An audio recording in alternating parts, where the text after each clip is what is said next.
Sul codice dei contratti interviene con un suo appello il presidente dell'Ordine degli Architetti Rino Lamendola, affermando come la scomparsa della centralità del progetto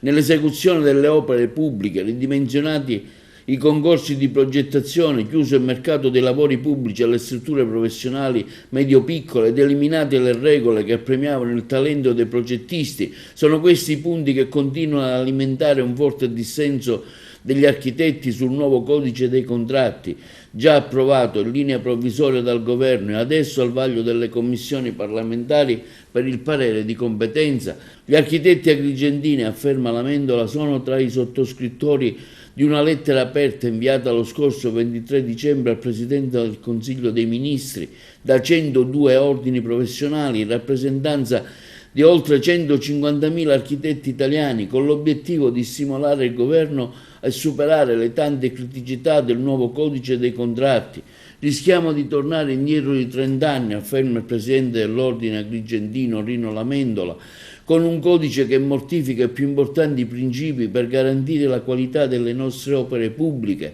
e la trasparenza negli affidamenti di servizi di architettura e ingegneria. È appena il caso di ricordare che gli incarichi di progettazione vengono affidati con procedure diverse in relazione all'importo stimato dai corrispettivi posti a base di gara. Il nuovo codice, continua Lamendola, eliminando ogni regola per il calcolo dei corrispettivi, consentirà alle stazioni appaltanti di sottostimarne l'importo e di procedere con affidamenti diretti in luogo di procedure aperte, a dispetto delle regole più elementari della trasparenza, dei principi dell'equo compenso e della dignità dei professionisti. Siamo ben consapevoli, afferma il presidente Rino Lamendola, del fatto che le nuove regole alimenteranno inevitabilmente fenomeni come quelli che nel 2016 hanno visto il comune di Catanzaro affidare un piano regolatore a un professionista a fronte del compenso di €1.